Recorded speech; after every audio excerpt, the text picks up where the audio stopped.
Long before it became a colossal empire ruling over peoples and continents for centuries, Rome was merely a cluster of small villages along the banks of the Tiber River. In this distant time, known as archaic Rome, spanning from the 8th to the 5th century before Christ, education was not an institutionalized system, as we understand it today. In truth, it was an intimate familial process passed from father to son, where the moral and practical formation of the individual took place within the home.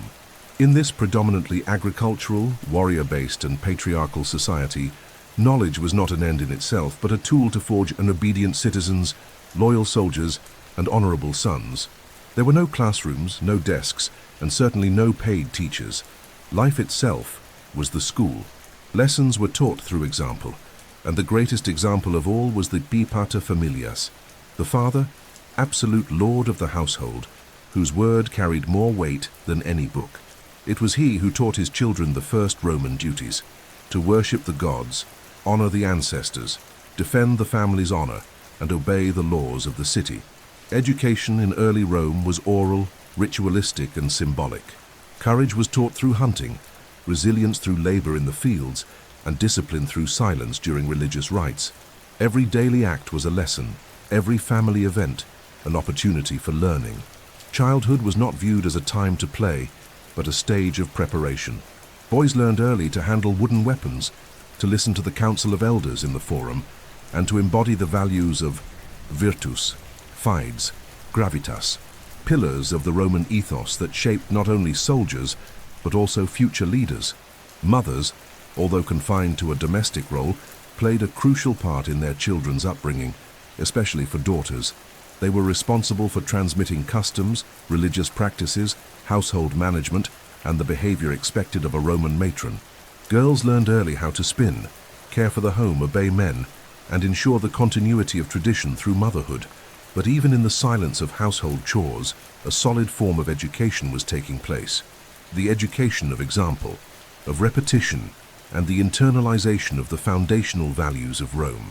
In the heart of archaic Rome, there was no separation between school and society. Education was organic, deeply connected to religion, warfare, and family. The rites of passage held profound educational meaning.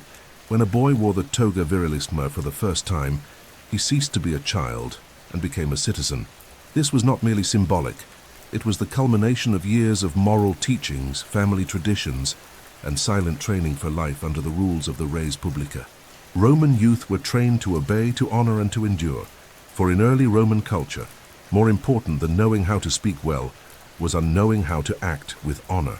And it is precisely here that we see one of the greatest singularities of Roman education in its earliest centuries. It did not create individuals, but collective identities. Boys were not educated to be an I, but a we.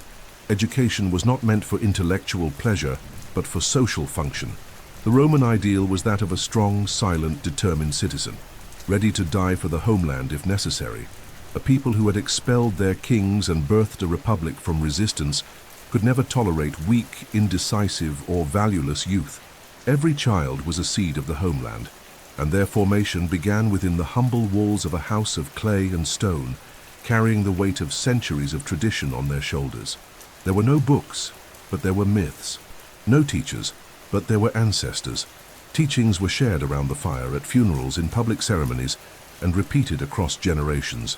That is why, when we speak of education in archaic Rome, we are speaking of a process of cultural rooting, where each generation prepared the next to continue what the gods and founders had begun. The figure of Romulus, the first king, was told to children not as a tale, but as a legacy. And this notion of moral inheritance would become the axis of Roman pedagogy for centuries to come. Thus was born the foundation of a civilization that, even without formal schools, formed leaders. Without textbooks, it shaped strategists. Without universities, it prepared emperors. Because in archaic Rome, the true school was the home, the field, and the temple, and the true teacher was tradition itself.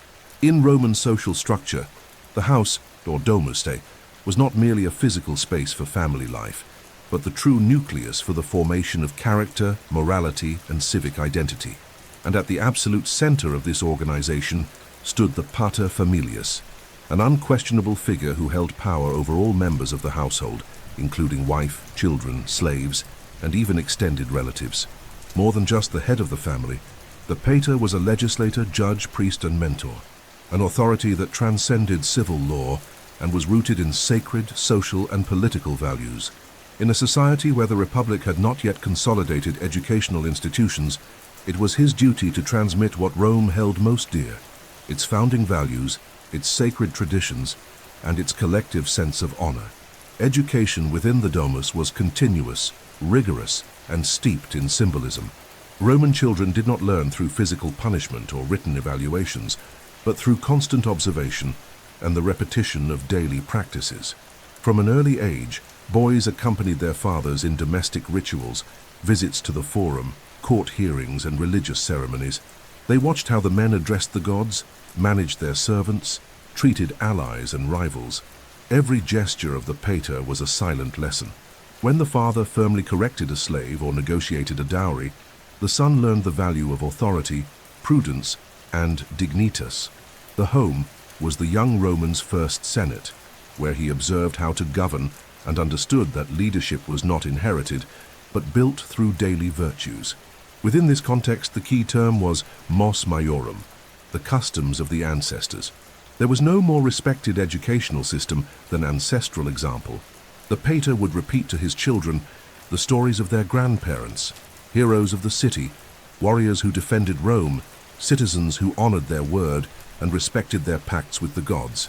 These narratives, passed down from generation to generation, shaped what young people were expected to become. The idea that blood carried memory and responsibility was central. It was not enough to live. One had to represent, with dignity, all who came before. Thus, moral education held far greater weight than technical erudition. The pater taught that stealing was disgraceful, but that betraying a friend was worse. That courage was a virtue, but vanity destroyed the soul. He might not know how to write poetry, but he knew how to die with honor, and that was the kind of wisdom Rome valued. It's important to note that domestic education was not reserved for the wealthy. Even in plebeian families with little or no property, fathers took on the role of moral educators, transmitting their practices, trades, and a sense of belonging to the Roman community. At the same time, mothers, although legally subordinate to the pater, played a complementary role of equal importance in the upbringing of children. The Roman matrona was the guardian of household gods, of daily rituals, of domestic administration, and it was from her that daughters learned the principles of modesty, chastity, organization, and respect for tradition. Often, mothers also had strong influence over their sons, especially during early childhood. Historical records speak of influential matronae who shaped the character of great Roman figures. The most famous was Cornelia, mother of the Gracchi, who proudly declared that her children were her jewels, revealing that her greatest glory was not her wealth, but what she had taught and inspired in her descendants. Beyond morality and example, the Roman home was also the center for religious education, and in Rome, religion was inseparable from citizenship. From a young age, children were initiated in the rites of the lares and penates, the household gods. They learned to pray before meals, to offer simple sacrifices, to respect auguries, to observe Rome's sacred calendar. This was not mere spiritual devotion. It reinforced the child's bond with the city, with collective destiny, with the Roman cosmos. In this role, the pater was also the household priest, responsible for maintaining harmony with the gods and, in turn, ensuring the family's well-being. Over time, as Rome expanded, conquered territories, and assimilated foreign cultures, this domestic model of education began to prove insufficient for preparing the new citizens demanded by an increasingly complex society. Yet even with the rise of private tutors, schools, and professional rhetoricians, the influence of the pater familias remained central. Many Roman youths, even those trained by Greek philosophers, claimed that their most important lessons came from home. This reverence for familial authority endured for centuries, celebrated in public speeches, funerals, and votive sculptures dedicated to ancestors. Therefore, to understand Rome's character, its discipline, social order, and even its expansionist vision, one must grasp the role of the home as the first educational nucleus. The Domus was a miniature republic. The pater was the prototype of a senator. The matrona was the mirror of feminine virtues that sustained the social fabric. A Roman child did not grow up free, but directed, shaped, guided toward duty. There was no room for modern narcissism. Individual identity was an extension of family honor, and it was in the silence of stone walls, among household altars and firm commands, that the generations were forged which would build the greatest empire of antiquity. No civilization is born from nothing. Rome, although proud of its mythical origins and self-reliant spirit, was profoundly shaped by the cultures that preceded and surrounded it. Long before becoming the power that would conquer the known world, Rome was a pupil, and among its earliest teachers were the Etruscans, a mysterious and sophisticated people who dominated northern Italy, and later the Greeks, whose ideas and pedagogical methods would completely redefine Roman education. In this chapter, we uncover how Rome absorbed, transformed, and Romanized these foreign teachings, crafting a unique educational model, one that was both conservative and adaptive, pragmatic, yet ambitious. The Etruscans were the first to leave a significant mark on early Roman education.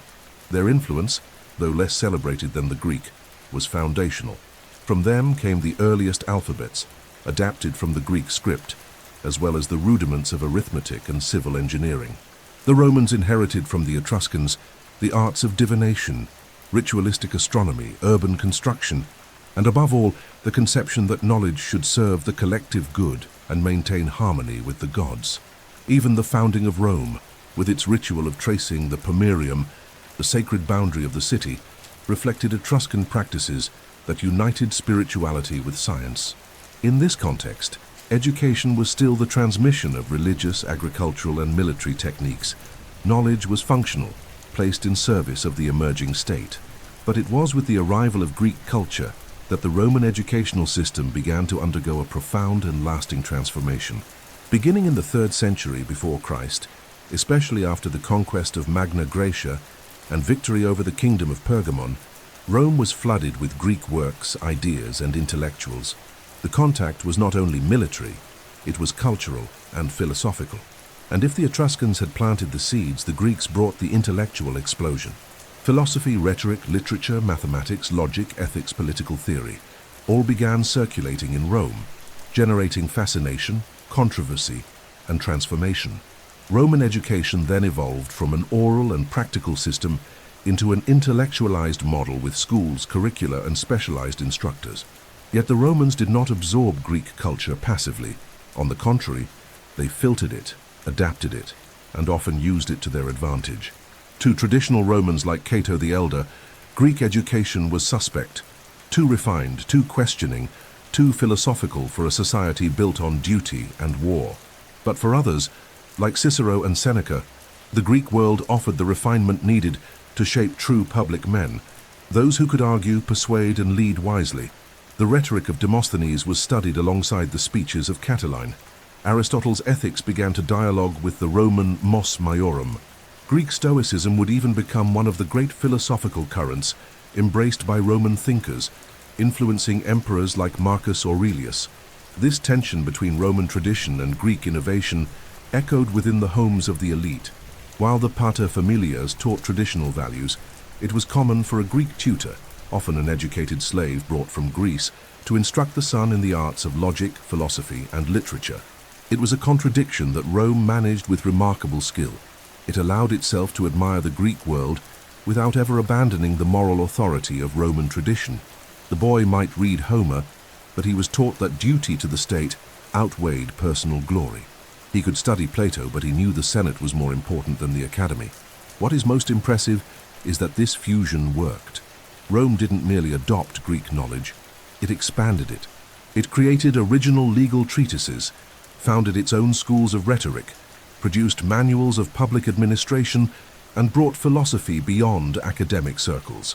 Roman education began to form cultured generals, learned senators, brilliant lawyers, and even philosopher emperors. The Greek legacy did not destroy the Roman essence, it elevated it. The coexistence of the practical Roman mos maiorum and speculative Greek thought became one of the greatest cultural triumphs of the ancient world. This synthesis shaped the ideal Roman citizen, not just a man of action, but a man of reasoned speech. This selective absorption was also reflected in how Rome exported its educational model to the provinces. In conquered territories, Romans promoted Latin as the language of instruction, but allowed and even encouraged the continuation of Greek pedagogical traditions, especially in the East.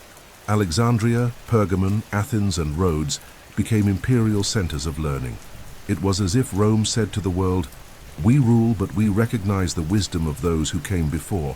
Thus, Rome consolidated an empire built not only on the strength of legions, but also on the power of the word, of logic, of erudition. The soldier conquered, the orator civilized. Therefore, when we speak of education in Rome, we cannot separate it from the external influences that it absorbed and redefined. The Roman model was not born pure nor homogeneous. It was the result of centuries of contact, adaptation, and political choice. The Etruscans provided the tools, the Greeks offered the philosophy, and Rome, with its pragmatic genius, shaped a system that educated not only for the forum, but also for the battlefield.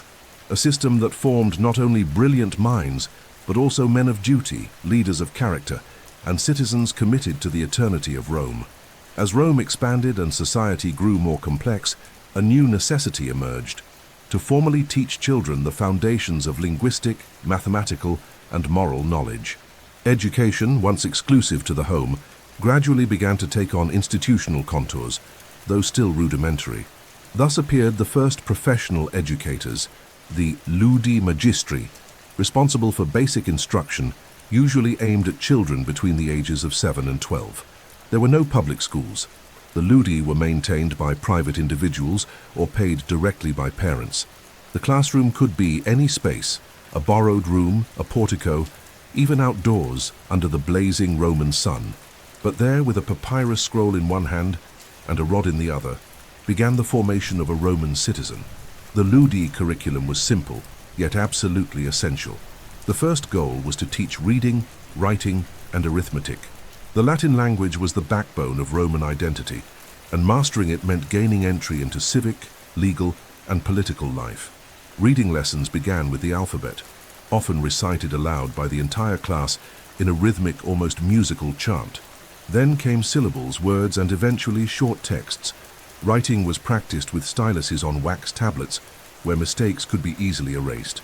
Only later, with greater skill, would students graduate to papyrus and ink, a transition that symbolized not just technical proficiency, but the passage into intellectual youth. Arithmetic was taught functionally, often directed toward commerce, administration, and civic duties.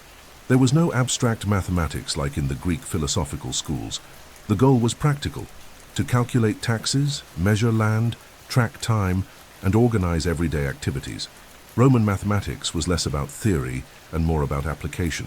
Students used simple abacuses and learned Roman numerals, a system that, though cumbersome for advanced calculations, was perfectly suited for the administrative life of the empire.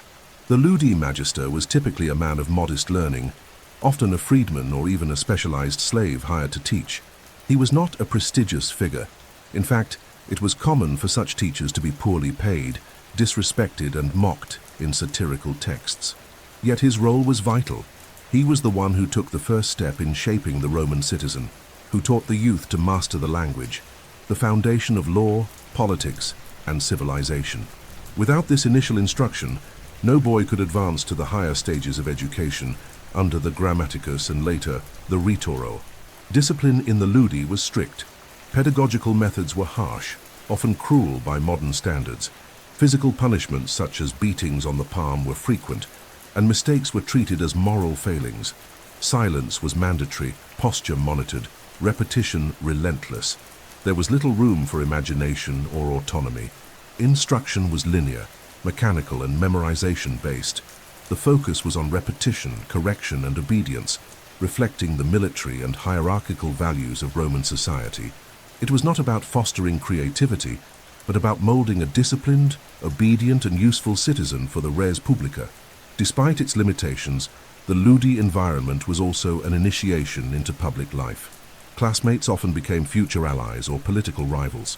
Competition, comparison, and relationships between teachers and parents instilled early notions of status, ambition, and social belonging. It was there that boys learned how to stand out, gain authority, and prepare for the greater challenges of the Forum Romanum. In many cases, the ties formed in the Ludi echoed later in political life when the students became lawyers, tribunes, or senators.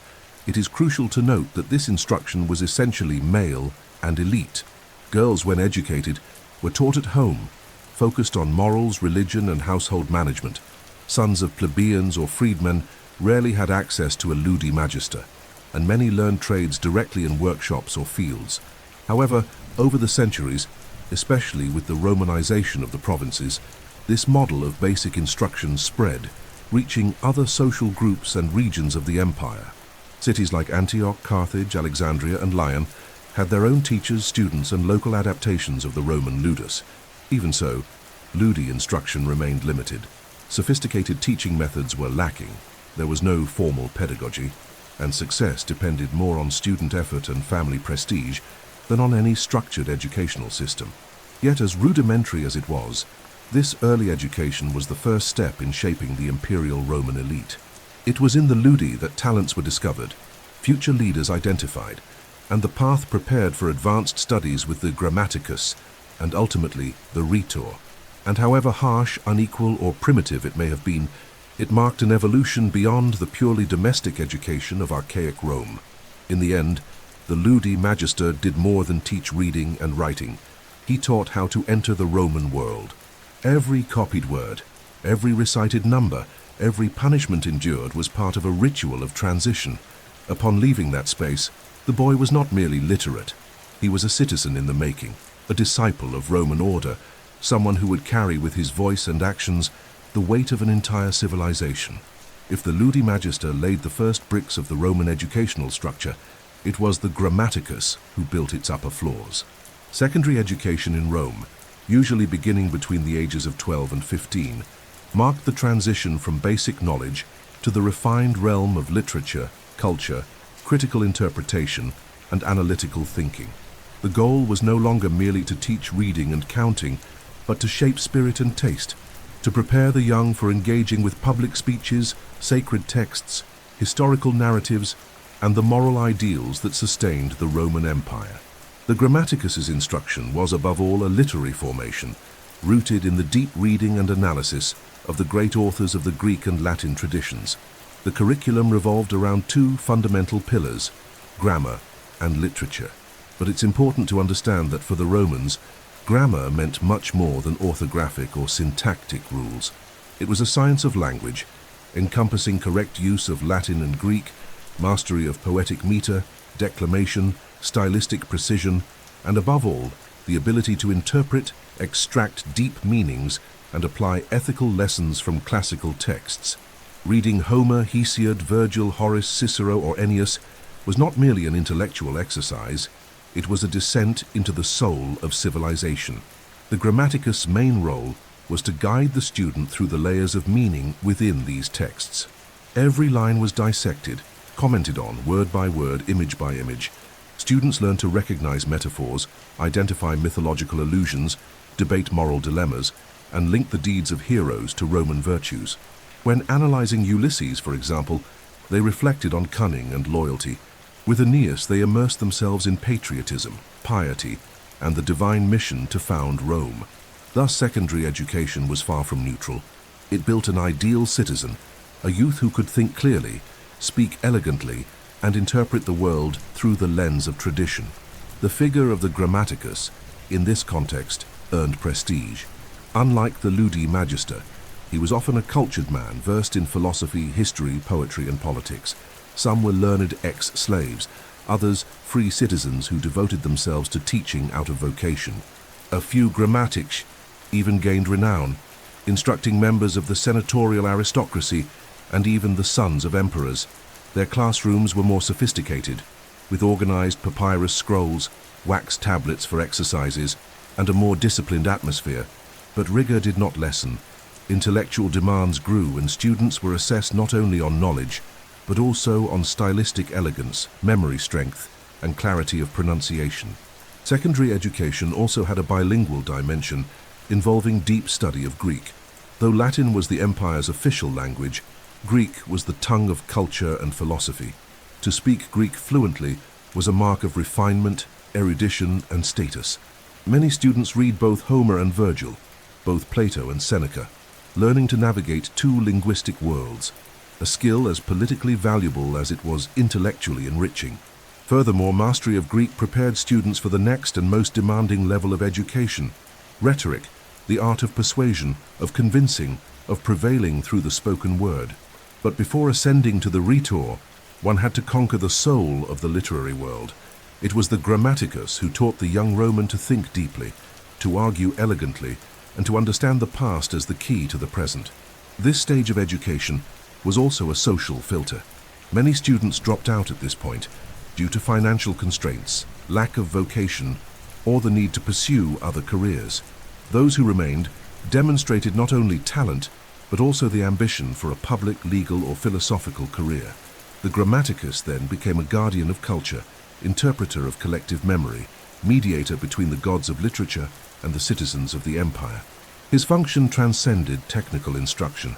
Education under the grammaticus was also a symbolic initiation into the world of Rome's great men.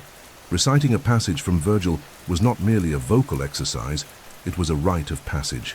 Analyzing a speech by Cicero was not simply textual criticism, it was training for the Senate. Each text contained values, warnings, exhortations, and models. The student was constantly reminded that in Rome's past, those who mastered the word also mastered the world. The glory of Rome was written, and it was the student's duty to decipher it and carry it forward. Secondary education, therefore, created more than just readers. It created interpreters of Roman civilization. It formed an intellectual elite who understood the foundations of their culture, who could cite the greats, write letters, deliver speeches, and participate in public life with authority. And unlike the modern world, where knowledge is often separated from action, the Roman youth educated by the grammaticus knew that knowledge was only the first step. The next was to act on it, with honor, clarity, and courage. This was the task of the grammaticus, not merely to teach letters but to forge leaders.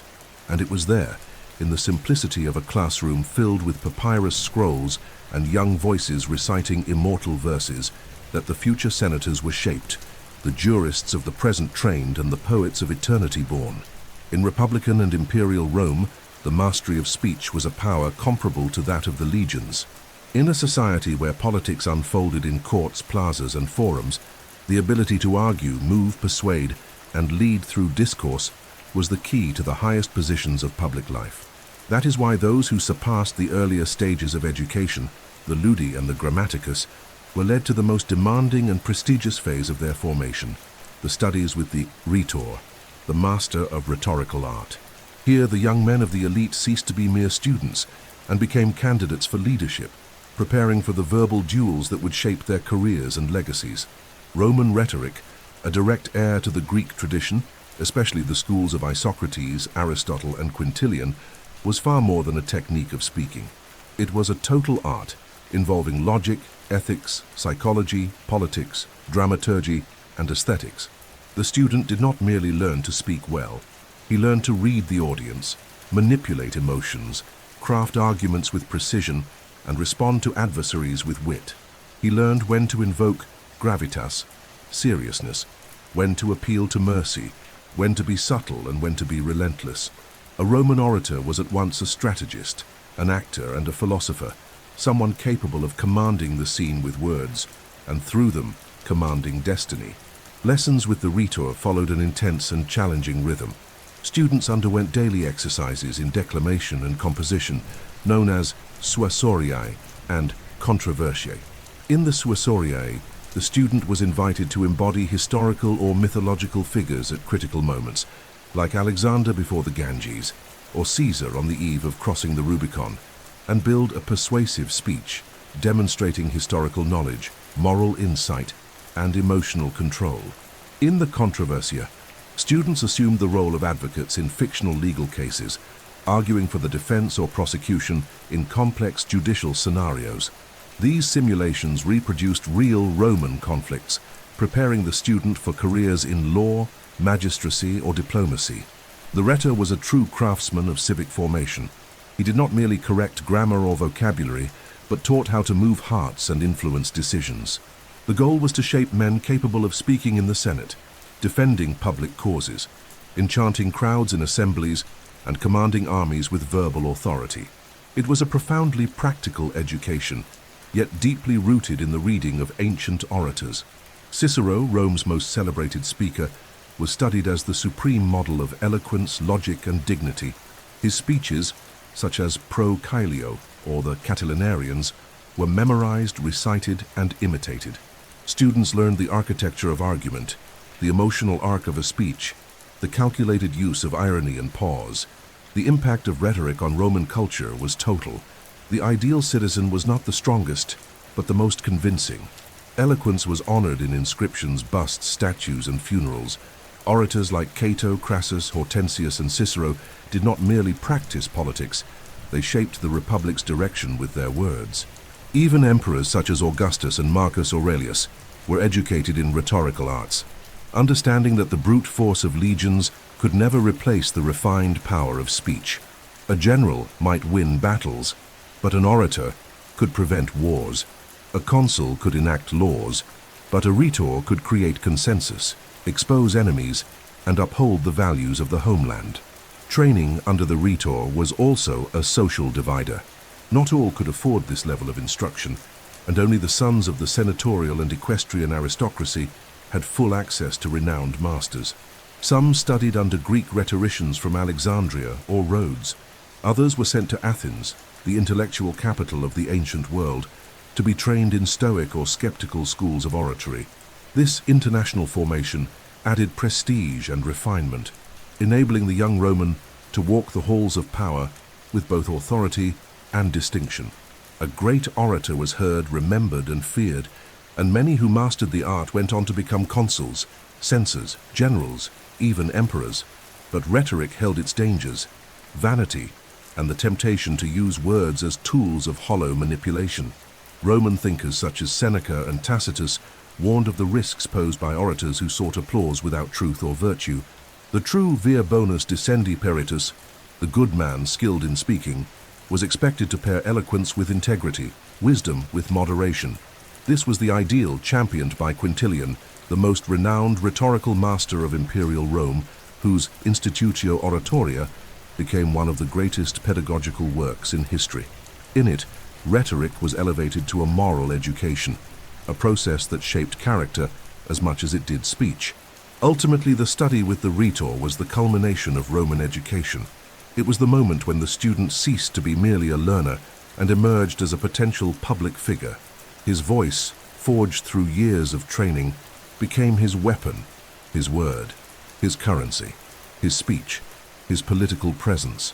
And it was through this command of rhetoric that Rome produced not only statesmen, but a civilization where the spoken word could raise or destroy worlds. In ancient Rome, education was never neutral. It did not merely aim to form good citizens, it was a tool for political ascent, for the maintenance of privilege, and above all, for the reproduction of the ruling elite. From the first steps in the ludus to the refined exercises of rhetoric, the entire Roman educational process was designed to prepare a specific caste of men for the governance of the city, the provinces, and the empire. To be educated in Rome, especially for the sons of senatorial and equestrian families, was a conscious preparation for power. And that power was not limited to bureaucratic functions. It was symbolic, spiritual, military, and ideological. To be a true nobilis, a man of name, meant mastering the body, the mind, the word, and tradition.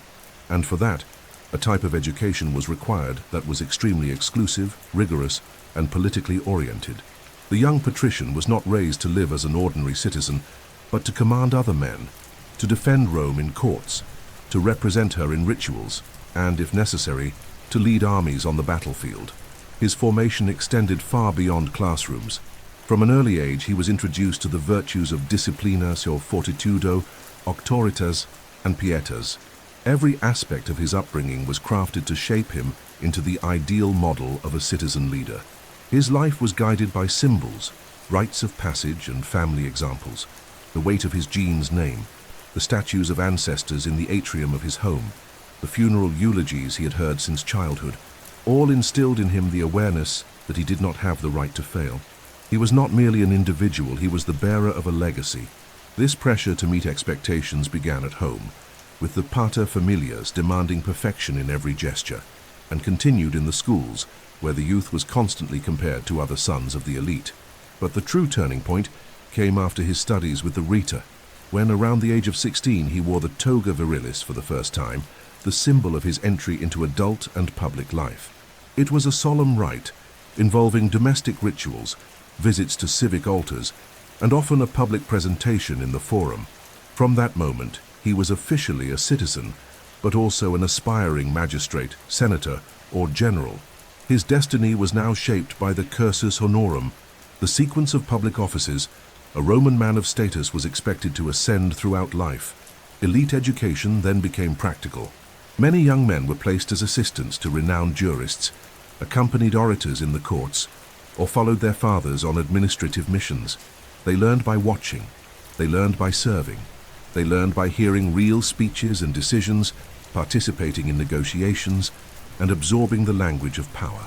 Others were sent to the provinces as aides to governors or military commanders, to understand imperial administration firsthand. This stage was known as the tirocinium fori, the internship in the forum, and functioned as a political training ground. There were no diplomas. There was social recognition. Prestige came from performance, eloquence, practical knowledge, and family reputation. Additionally, many elite members cultivated a parallel education in philosophy, history, and political science, not out of love for knowledge itself, but to enhance their argumentative power and justify their actions with intellectual authority. Studying the Stoics or the Cynics taught them to manage emotions, resist corruption, or mask ambition with public modesty. Philosophy was used as a moral tool, but also as a strategic resource. Marcus Tullius Cicero, perhaps the greatest example of the Roman intellectual elite, used his philosophical and rhetorical training to defeat enemies, expose betrayals, and conquer the Senate, not with weapons, but with words. This education for power was deeply exclusionary. Women, even from high-ranking families, did not receive the same political formation. They were educated for marriage, religion, and domestic virtue. Plebeians, though they could rise exceptionally, rarely had access to the finest teachers or to the circles where authority was forged.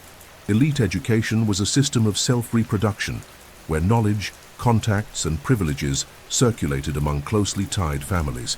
Yet there was room for rare cases, such as cultured freedmen or provincials, who, thanks to Roman-style education, rose to power. Under the Caesars, the empire would make this process somewhat more flexible, integrating local elites through Roman educational norms. Still, the core principle remained. To educate was to govern, and to govern was an act of virtue and appearance. Therefore, beyond content, form was essential. The way one dressed, walked, greeted, remained silent, or waited for the right moment to speak. The performance of the Roman citizen was rehearsed in every detail, and education provided the script. It was the refinement of gesture, the mastery of timing, the ability to seem natural even when everything was meticulously orchestrated. The Roman elite understood that the people watched, and whoever knew how to be watched with dignity led. In short, elite education was a system of political and symbolic refinement. It was not enough to know. One had to embody Rome, live its values, and preserve its order.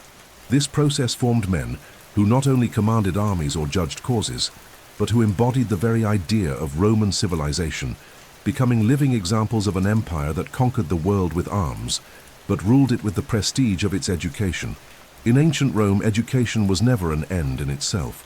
It existed to transmit values, solidify ideals, and keep alive the essence of Rome as a civilizational project.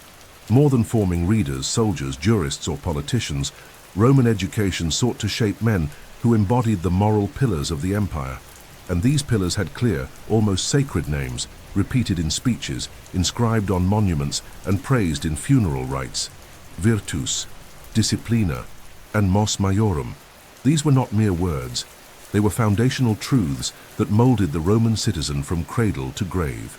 Virtus, a term rooted in vir, man, originally referred to the courage of a warrior on the battlefield, but over time came to embody a broader ideal of masculine virtue, moral strength, civic courage, nobility of action, and loyalty to duty. An educated Roman demonstrated virtus not only by facing enemies with sword in hand, but by resisting corruption, being just in decisions, restrained in pleasure, and constant in suffering. It was what elevated a common citizen into a man worthy of leadership. From early on, boys were taught to hold back tears, control impulses, and place the city's good above personal desires. In rhetoric, history, and literature, examples of virtues abounded. Horatius, who killed his sister in the name of the Republic; Scipio Africanus, who restored a young woman's honor after defeating her captor. Disciplina represented the value of order, obedience, and submission to law, not only to written law, but to the implicit structures of Roman hierarchy. It came from military tradition, but extended to every realm of life. An educated youth had to know how to listen before speaking, follow before leading, endure before acting. In the ludi under the watch of the pater familias, and in the lessons of the rhetor disciplina, was ingrained through rituals, punishments, repetition, and symbols. The toga was not merely a garment, it was a weight, a constant reminder of the composure and restraint expected of a citizen. Discipline governed Rome's entire structure: respect for time, office, public rights, voting procedures, and the military. Everything was regulated, taught, and preserved by a pedagogical culture that abhorred chaos and exalted self-control. But above all stood the mos maiorum, the customs of the ancestors, the supreme value that encompassed all others. It was the invisible spirit of Rome, the collective sum of examples, stories, practices, and decisions that shaped the city since its founding. Roman education was deeply conservative because its primary mission was to preserve the mos maiorum and transmit it, unaltered, to future generations. A young Roman was not educated to invent, but to imitate the heroes of the past, the patres patriae, the ancestors of the gens, the great names of the Senate. They formed a living moral gallery, and the study and repetition of their deeds instilled a sense of continuity and belonging in the student. Mos maiorum manifested in religious rites, legal formulas, family organization, and public ceremonies. A truly educated citizen knew which gesture to make before the gods, which phrase to use in a speech, how to lead a procession, how to weep at a funeral, how to praise the illustrious dead. It was an education of the body, the voice, the presence. Every movement, every word, every silence echoed ancestral precedent. And more, these values were not simply imposed. They were celebrated, revered, honored as a sacred inheritance. A youth well versed in mos maiorum earned respect. A man who lived by it was exalted. A family that preserved it was rewarded with public glory and lasting prestige. These values were not abstract. They were taught through stories, through embodied examples. In the speeches of teachers, the walls of temples, and the triumphal parades, Romans repeated the same names: Camillus, Fabius Maximus, Cato, Cicero, Augustus. Each was a model. Each had proven in life and death that virtus, disciplina, and mos maiorum were not ideals, they were obligations. Roman education reinforced this at every turn. Even those who deviated from these standards, traitors, the corrupt, cowards, were remembered in books and forums as warnings. Public shame was a powerful weapon, and many Roman youths were shaped more by the fear of dishonor than by the pursuit of glory. In times of crisis, education grew stricter. When values began to erode, senators and censors demanded educational reforms to reverse what they called moral decay. Laws were enacted to ban luxury in schools, restrict contact with foreign philosophers, and reinforce models of austerity and patriotism. Even emperors, when seeking legitimacy, invoked the language of the ancestors, the virtues of the founders, and the mos maiorum. Education thus became a national survival tool. It taught youth to be soldiers, but also to be living temples of the Roman ideal. In the end, Roman education did not merely produce literate citizens, it shaped guardians of the Republic, sentinels of tradition, and pillars of an empire that aspired to eternity. Virtus, disciplina, and mos maiorum were not just classroom themes, they were the very foundation of Roman civilization. and any youth who strayed from them jeopardized not only his personal reputation, but the very future of Rome. In the vast universe of Roman education, filled with public speeches, legal treatises, masters of rhetoric and schools of philosophy, women's presence may, at first glance, seem silent, nearly invisible. But that silence does not mean absence. On the contrary, Roman women were educated, profoundly influenced the moral formation of society, and in many instances broke through the barriers imposed on their gender, becoming central figures both at home and behind the scenes of power. However, their education did not follow the formal paths reserved for men. What existed for them was an alternative pedagogy, veiled, limited, and deeply tied to the role that patriarchal Roman society assigned them, that of matronae, guardians of the household, moral exemplars, and preservers of lineage. In Republican Rome, especially between the 4th and 1st centuries before Christ, female education was almost entirely domestic. A girl would learn from her mother, experienced household slaves, or tutors appointed by the family. Education began early, often before the age of 7, and focused on practical and moral skills: sewing, spinning, managing the household, caring for children, honoring household gods, maintaining composure and modesty. Yet behind these simple tasks was a deeply symbolic burden. The girl was not merely trained to serve, but to safeguard the family's honor and ensure the prestige of the Roman genes through her exemplary conduct. Still, elite women received a form of basic intellectual education, especially within senatorial or equestrian families that valued cultural refinement. Many could read and write, mastered Latin and Greek, and could recite passages of poetry, philosophy, or history. Some even had private tutors, often the same ones who taught their brothers. But this instruction was not meant to make them orators, jurists, or senators, roles entirely denied to them by the Republic, but rather cultured matronae, capable of conversing with husbands, instructing children, and preserving the symbolic order of the home. Female education was a tool of status, not emancipation. Yet there are notable examples of women who transcended the limits of tradition and left their mark on Roman intellectual and political life.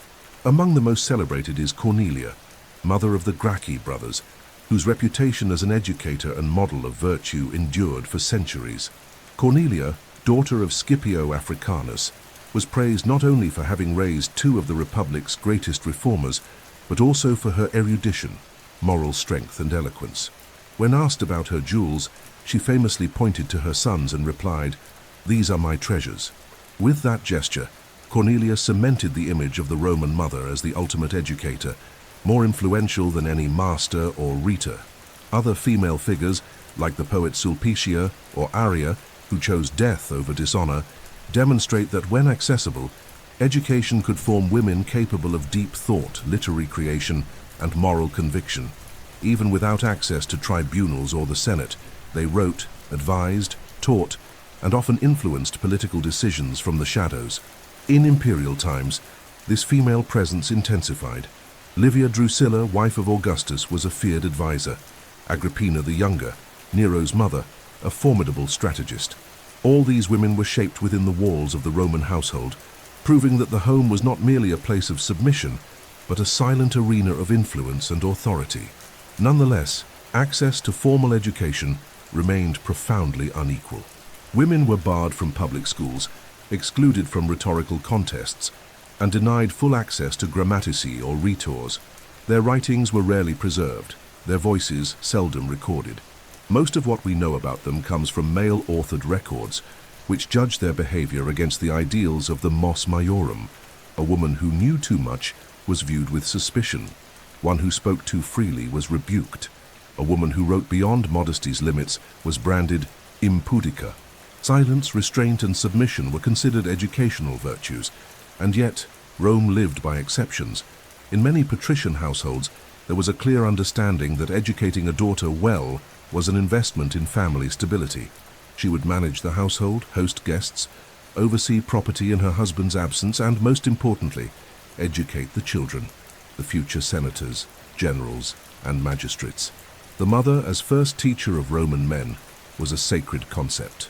Thus, Though invisible in public life, women were at the heart of Rome's foundational education. Over time, especially during the Empire, these barriers began to shift discreetly. Greek influence, urbanization, and the cosmopolitanism of the provinces widened the possibilities for women's education. Some began writing letters, composing poetry, studying philosophy. Others hosted literary salons, guided debates, and participated in politics with wit and discretion. Still, this expansion remained limited to a privileged few and never represented full liberation. In the end, Roman women were educated, but within boundaries defined by a society that saw them as moral foundations but never formal protagonists of power. Yet they found ways to teach, influence, write, and resist.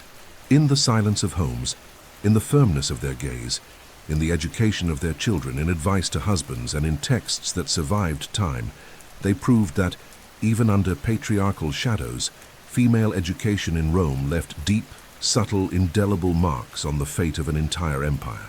The common image of a slave in ancient Rome is that of a man bent under the weight of chains, laboring in the fields or on public works, treated as a commodity or a living tool. And indeed, this depiction corresponds to the brutal reality of mass slavery that supported the economic and social structures of the empire. However, there is a less visible yet equally impactful dimension to this reality, that of the learned slaves, men and women imprisoned not by shackles, but by intellect, who placed their culture, knowledge, and words at the service of their Roman masters. They were teachers, copyists, doctors, philosophers, librarians, and tutors. And their role was fundamental in shaping the Roman elite, a living contradiction between power and subjugation. Most of these cultured slaves came from the Hellenized regions conquered by Rome, especially Greece and Asia Minor. They were men of letters, captured during military campaigns, sold in markets or handed over as tribute. Many had studied in Greek academies and mastered philosophy, rhetoric, medicine, and science. Once in Rome, they were assigned to elite households not to clean, plant, or carry, but to teach the master's children, organize their libraries, write speeches, translate texts, compose poetry, or treat illnesses. These men, often more educated than the patricians who owned them, formed the invisible backbone of Roman intellectual life. A notable example of this reality was Epictetus, born into slavery, of Greek origin, who became one of the greatest Stoic philosophers of antiquity. Even while subject to a master's authority, Epictetus taught about inner freedom, self-discipline, and virtue, ideas that would echo for centuries and influence emperors like Marcus Aurelius. Another case is Dionysius of Halicarnassus, a Greek writer who lived in Rome as a historian and educator, transmitting Hellenic culture to new generations of Roman nobles, adapted to Latin tastes. These learned slaves often served as pedagogues, central figures in childhood education. They accompanied young patricians to school, reviewed their lessons, corrected grammar, shaped habits, and taught posture, voice, and reasoning. These pedagogues were usually Greek, selected for their erudition and patience. They held moral authority within the household, even without legal freedom. Many young Romans, upon reaching adulthood, acknowledged that they owed more of their education to the slave tutor than to their own father. Yet, this relationship was not without tension. The presence of an educated slave in the home could be ambiguous, respected for his knowledge, but never fully integrated into citizenship. He could not vote, hold office, or legally marry. His existence was marked by constant dissonance, free in thought, but imprisoned in body. And many masters rightly feared the excessive influence these men could have over their sons. After all, how could one fully trust the moral formation of a child entrusted to someone who by law was considered a thing, a movable property? Over time, however, this relationship could evolve. Many of these slaves were granted manumission, legal emancipation, as a reward for their intellectual services. They became freedmen, liberty, and could work, accumulate wealth, open schools, and even, in rare cases, rise socially. Some of them became prominent figures in late Roman culture, paving the way for future generations of teachers, philosophers, and writers of servile origin. In this context, freedom was a recognition of the power of knowledge, though always subordinated to the rigid structures of Roman social domination. The use of servile intellect also reveals much about Roman pragmatism. Unlike the Greeks, who exalted creative leisure and knowledge as an end in itself, Romans valued knowledge for its utility, and if such knowledge could be acquired and exploited through an enslaved body, all the better. The Roman Empire domesticated not only peoples and lands, but also minds, ideas, and methods.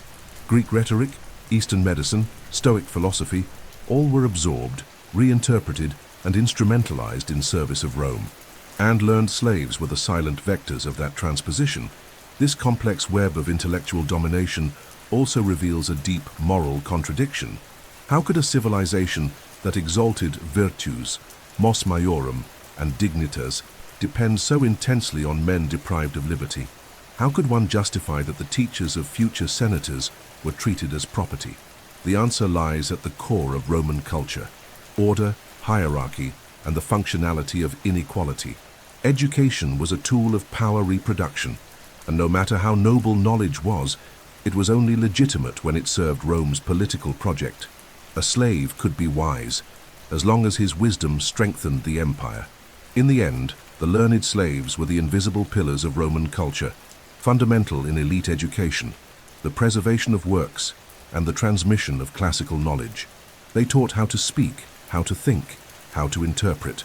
And although their names were often erased, their voices echo in the speeches of great orators, in legal treatises, philosophical letters, and even imperial biographies. In a world where the body was captive but the mind was free, these men proved that knowledge, even oppressed, could shape empires. With the dizzying growth of the city of Rome and the constant expansion of the empire, the domestic and aristocratic model of education, though still dominant among the elites, began to coexist with a new and dynamic reality: urban education, diversified and accessible to a broader portion of the free population. Public and private schools began to emerge, spontaneous, popular, or semi-institutionalized initiatives that transformed the urban space into a vast educational laboratory. The city, in this context, became a living classroom where streets, forums, porticos, and squares hosted teachers, learners, and knowledge in constant motion. This was the new face of Roman education: plural, stratified, and urban. Contrary to modern expectations, there was no public school system in the contemporary sense, no fully state-funded or state-regulated education for all citizens. However, there were publicly accessible schools called ludi publici that operated for modest fees and were often tolerated, supported, or even encouraged by local authorities. Some cities, particularly during the imperial period, began offering salaries or tax exemptions to teachers who agreed to educate the children of the urban plebs. It was a way to integrate the free population into the Roman cultural model, reinforcing social cohesion and preparing literate workers, scribes, artisans, and soldiers with basic skills in calculation and reading. These rudimentary and disorganized schools emerged on street corners, under temple columns, in rented rooms, or even in open air. Private schools, on the other hand, were independent enterprises maintained by freelance masters: the ludi magister, the grammaticus, and, more rarely, the rhetor. These schools varied enormously in quality and cost. Some served only aristocratic children, offering a sophisticated and bilingual curriculum, while others welcomed heterogeneous groups with instruction limited to basic literacy and arithmetic. Their operation was fragile, dependent on the teacher's reputation and the regularity of payments. Many schools closed abruptly, while others prospered enough to become prestigious institutions with waiting lists and regional fame. In the urban environment, the figure of the teacher was ambiguous. Respected by some, ridiculed by others, the teacher was an entrepreneur of the spoken word, and his survival depended as much on content as on performance. He had to attract students, maintain discipline, win the support of wealthy patrons, and protect himself from accusations of immorality or poor influence. It was not uncommon for teachers to be assaulted, disrespected, or mocked by spoiled, rich youths. At the same time, some masters became public figures, authors of didactic works, advisors to magistrates, or even imperial educators. These urban schools were intensely social and chaotic environments where classes, accents, and cultures mixed. A plebeian boy might share a classroom with the son of a freedman. A Greek teacher might instruct Latin students. An educated slave might dictate verses from Homer or Virgil, to a noisy group of teenagers. There was noise, competition, improvisation, but also a spontaneous learning of civic life, of coexistence with difference, of informal meritocracy. The urban space, with its challenges and tensions, served as a natural backdrop for this kind of formation. Moreover, urban education encouraged the circulation of ideas, texts, and discourse. In bookstalls, public libraries, theatres, and amphitheatres, Roman culture was lived in real time. Young people attending urban schools had access to theatrical plays, public readings, poetic recitations, and philosophical debates. One could hear an orator in the forum and then discuss his ideas in the rhetores classroom. The city was a nerve center of intellectual stimulation, and even those without access to formal education could learn by listening, observing, and imitating. Despite this vibrancy, access to urban education remained limited by economic and social factors. Tuition, materials, and the time required for study, all of these restricted school attendance. Many boys had to abandon their studies to help in family workshops or work in markets and ports. Few girls were accepted, and when they were, the curriculum was always restricted. Formal education remained fundamentally a privilege, even if now more geographically widespread. During the High Empire, the emperors began to recognize the political potential of urban education, investing in schools in the provinces, offering incentives to itinerant teachers, and even founding libraries and academies became part of the Romanization project. To educate was to Romanize. Teaching Latin, classical texts, the traditions of the forum and public gestures was a way to create cohesion within a multicultural empire. The city of Rome became the central beacon of this model, and its schools, both public and private, functioned as secular temples of Roman knowledge. In the end, the urban education system in Rome was neither homogeneous nor structured like modern models, but it fulfilled an essential function. It kept the cultural machine of the empire alive, providing basic training to broad layers of the free population and refining the skills of those seeking social ascent. It was education balanced between improvisation and tradition, between chaos and discipline, between speech and power. And at the heart of it all stood the teachers, poor, learned, solitary, and indispensable.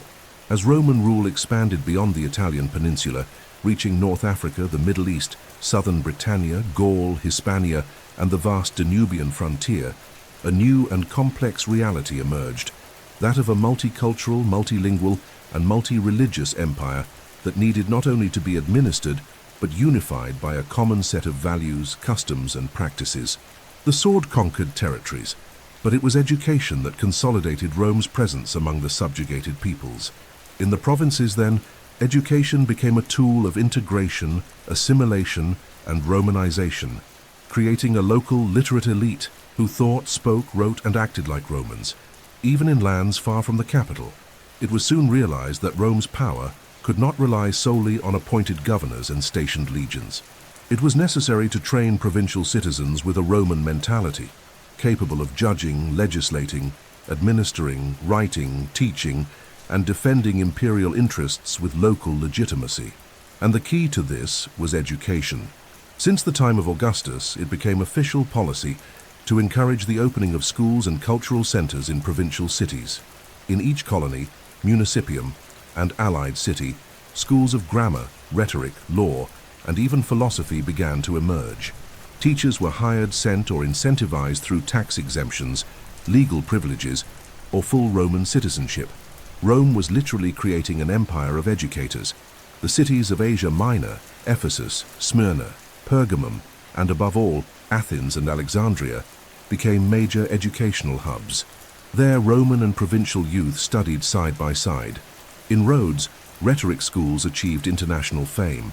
In Alexandria, Jewish, Egyptian, Greek, and Roman masters shared monumental libraries and advanced teaching methods. In these cities, education became a bridge between cultures, where Latin coexisted with Greek, where Eastern tradition was reinterpreted in light of Roman values, and where provincials could rise to become senators, jurists, or imperial advisors. In Gaul, especially after its pacification under Augustus, Roman education spread with surprising speed. Major centers such as Lugdunum, Lyon, Massalia, Marseille, and Treveri, Trier, housed schools that formed a new Romanized Celtic aristocracy. Latin was taught as the noble language. The texts of Virgil and Cicero replaced the old bards. The sons of the local elite were sent to Rome to complete their training, returning as symbols of the new imperial order. The same process occurred in Hispania, birthplace of renowned figures such as Seneca, Martial, and Quintilian. Provincials educated in the Roman way who in time surpassed in prestige many of their peers born in the capital. Africa Proconsularis, in turn, stood out as a cradle of intellectuals. Cities like Carthage and Leptis Magna boasted renowned schools. Emperor Septimius Severus, born in Leptis Magna, is a prime example of the transformative power of provincial education. Later, Augustine of Hippo, a theologian and philosopher educated in Carthage and influenced by Roman classical culture, would demonstrate how provincial knowledge could shape Western thought for centuries. In Syria, Antioch flourished with academies of medicine and mathematics, and in Egypt, Alexandrian masters pushed the boundaries of astronomy, philosophy, and literature, even under the watchful eye of central authority. But this process was not without conflict. Educational Romanization inevitably involved the imposition of one culture over others, and it was not always welcomed. In regions like Judea, many saw Roman teaching as a tool of cultural domination, eroding ancestral identities. Latin was imposed over local languages. Classical texts replaced millennia-old oral traditions, and Roman behavioral models often clashed with local moral norms. Yet many young provincials embraced this education as an opportunity for advancement, not out of submission but as strategy. To become Roman meant access to law, politics, wealth, and prestige, and school was the path. Another fascinating aspect was the circulation of teachers between the provinces and Rome. Many instructors who began their careers in peripheral cities, gained renown, were summoned to the capital, or founded itinerant schools that traveled the empire. There was a genuine market of knowledge. A Greek teacher might teach rhetoric in Hispania. An African could lead a grammar school on the Danube. A Hellenized Jew could introduce Eastern logic in Alexandria. In building its empire, Rome created a transcontinental educational network in which knowledge, though standardized by Latin culture, circulated in multiple directions, adapting to diverse audiences. In the provinces, then, education was fertile ground for exchange, conflict, and syncretism. It was both a tool of domination and a vehicle for mobility, imposition and choice, control and emancipation. The Roman Empire, which aspired to eternity, early understood that eternity could not be imposed by legions alone. It had to be taught, copied, memorized, and recited. And thus, through education, Rome transformed diverse peoples into Roman citizens, not by bloodline, but by a shared foundation of knowledge. In Roman aristocracy, educating a son was neither a casual act nor merely a functional one. It was, above all, a political strategy, a long-term investment, an almost sacred mission. The sons of the nobility could not be entrusted solely to common schools, no matter how prestigious they were. They were shaped under a particular system of formation, intense, personalized, and supervised by figures of moral and intellectual authority who assumed the role of personal mentors.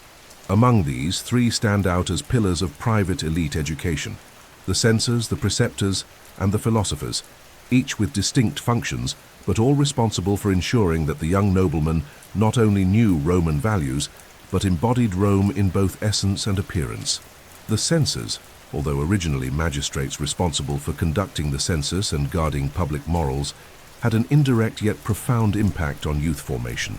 They were guardians of the mos maiorum, and their judgments influenced educational standards. A censor could punish citizens for behavior deemed unworthy, expel senators for scandals, and condemn public displays of luxury or moral laxity. Their decisions shaped the values of an entire generation. Young nobles grew up fearing in and respecting the judgment of the censors. Many fathers told their sons stories of families ruined by a censor's disapproval, reinforcing a constant moral and public education rooted in vigilance and discipline. The censor, though distant, served as the ethical mirror who educated by the shadow of consequence. The muti preceptor, by contrast, was a direct and constant presence. He was essentially the child's exclusive tutor, often a cultured slave or freedman hired by the family to oversee every aspect of the heir's development. Much more than a teacher, The preceptor was a shadow, a counselor, a silent overseer who guided habits, corrected vices, recommended readings, organized schedules, and chose companions. Preceptors were often selected from the most loyal members of the household, men with solid Greek or Latin education, recognized virtue and discreet demeanor. They understood the temperaments of their pupil, knew when to demand, when to yield, and above all, taught by example. The influence of the preceptor was so deep that many sons of senators credited their integrity, courage, and discipline not to their fathers, but to the mentors who guided them through the decisive years of formation. Their words shaped character. Their silence educated more than 1,000 sermons. Some, like Critippus of Pergamon, became tutors to notable figures, such as Marcus Junius Brutus. Others, like Way Lucilius, while patron of one Seneca, shaped not only a youth's conduct, but his relationship with power and legacy. The preceptor was the link between family, tradition, and public life, ensuring a smooth transition from home to the forum. His mission was not just to form a citizen, it was to prepare an heir to power. Then came the philosophers, perhaps the most influential of all mentors of the elite. They were masters hired or invited by noble families to instruct youths in the philosophical schools of Stoicism, Epicureanism, or Euskepticism, which dominated Roman intellectual life from the 1st century BC to the fall of the empire. These philosophers did not teach mere doctrine, they taught how to live. They introduced young men to meditation on fate, to the discipline of the will, to the disdain for fortune, to the overcoming of fear, and to the pursuit of inner virtue. Their impact was so powerful that many youths renounced the pleasures of youth to lead lives of self-control, humility, and contemplation. It was not uncommon for a preceptor to recommend a philosopher's presence in a pupil's education, especially if he showed public ambition. Great names like Seneca Brace, who mentored E. Nero Cakes, or Musonius Rufus, Eus, master of chase, Epictetus, proved that philosophy could be the most potent form of political training disguised as moral instruction. Marcus Aurelius, both emperor and philosopher, was educated by a constellation of Stoic mentors, and his Meditations reveal the depth of their influence. From them, he learned that to govern an empire was first to govern oneself. In this context, philosophy was not an escape from the world, but preparation to face it with wisdom, moderation, and courage. The Roman mentoring system was thus a sophisticated model of personalized formation that combined moral control, censors, daily surveillance, preceptors, and existential guidance, philosophers. These mentors did not teach just content. They taught conduct, rituals, behaviors, and posture. They sculpted the young patrician's soul like an artist working marble, with patience, rigor, and a civic ideal of perfection. No gesture was trivial. The way a young man ascended the Senate steps, how he held a scroll, how he remained silent before a tribune, all of it was taught, corrected, rehearsed. Thus, elite Roman education went far beyond books. It was a total training of personality, a refinement of public and private presence, a transmission of traditions that fused culture, power, and character. And behind every great name in Roman history, from the Scipios to the Gracchi, from Cato to Caesar, from Augustus to Trajan, there were always silent, cultured, stern figures, invisible to the crowd, but eternally present in the making of men who would change the fate of the world. No educational system, no matter how solid it may seem, remains unscathed by time, by shifts in power, by the erosion of values, or by the unchecked expansion of social structures. Roman education, which for centuries shaped leaders, soldiers, jurists, and citizens conscious of their role in history, began to suffer deep transformations and crises from the 3rd century after Christ onward, mirroring the moral, political, and economic decline of the empire itself. What had once been a cohesive and proud civilizational project became a weary body, caught between the appearance of continuity and the reality of internal decomposition. Criticism grew louder, reforms became urgent, but solutions arrived increasingly too late. The first alarm bells came from Roman intellectuals themselves. Philosophers, historians, and rhetoricians began denouncing, both overtly and subtly, the superficiality of the new youth, the disregard for tradition, the replacement of virtue with vanity and of wisdom with mere display. Quintilian, already in the 1st century, warned that many fathers sought only rhetorical glory for their sons, ignoring morality. Tacitus in Jurists mourned the abandonment of ancestral principles. Juvenal, with his caustic sarcasm, mocked teachers who taught for coins and students who memorized meaningless phrases. The critique was not merely about content, but about the purpose of education itself, which had ceased to form men of character and now produced mere facades. At the heart of this crisis lay the commercialization of knowledge. Teachers began to compete for students with hollow promises, inflating their curricula with artificial declamations void of ethical or political value. Schools, once temples of virtue, had become stages of vanity. Many youths, especially from wealthy families, attended classes solely for appearance's sake, with no real commitment to learning. Education became more spectacle than formation. Speeches, once crafted to defend the Republic or advise emperors, turned into stylistic competitions. The spoken word, once the weapon of reason, had become a rhetorical ornament without moral root. At the same time, the empire's economic stability began to unravel. Constant wars, administrative corruption, inflation, collapsing borders, and exhausted provinces directly affected the material foundations of education. Poorly paid teachers, abandoned schools, impoverished cities, and families unable to fund their children's studies became widespread. Teachers migrated from province to province, seeking subsistence, teaching under precarious conditions, often reduced to cultured beggary. A profession once noble and prestigious lost both its status and structure. Reform attempts, though recurrent, proved ineffective or too late. Emperor Diocletian, in the 3rd century, and later Juan Constantine, in the early 4th, tried to stabilize the system through laws regulating teachers' salaries and by officially recognizing certain schools in major cities. Scholae publicae were created, state-affiliated academies with standardized curricula funded by imperial resources. But these initiatives clashed with the general instability of the empire, regional fragmentation, and a widespread disinterest in an education rooted in values society no longer upheld. Furthermore, the rise of Christianity brought a new dimension to the crisis. Classical education, based on pagan texts, authors like Homer, Virgil, Cicero, was increasingly viewed with suspicion by more radical Christian circles. Though many Christian intellectuals were classically trained, such as Jerome and Augustine and Origen, there was a growing movement toward a new form of knowledge, centered on scripture, theology, and Christian morality. The secular school lost ground to episcopal centers. Rhetoric teachers gave way to bishops and monks. The focus shifted from public formation to salvation of the soul, and with it, the purpose of education was radically transformed. The final centuries of the Western Roman Empire witnessed the progressive dissolution of its ancient educational culture.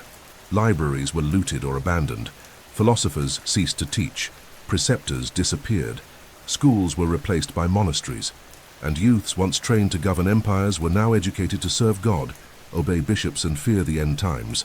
Latin lost its vitality. Greek vanished. Rhetoric manuals, once common, became rare relics. The few teachers who clung to the old classical texts were seen as eccentrics, if not outright heretics. The collapse of Roman education was not merely institutional, it was symbolic. It marked the end of an era. The decay of education reflected the very decline of the Rome that had created it. A Rome that no longer believed in itself, that no longer formed leaders, only subjects.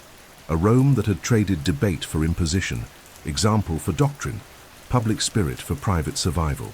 A Rome where the toga no longer signified citizenship, and speech no longer held the power to change the world.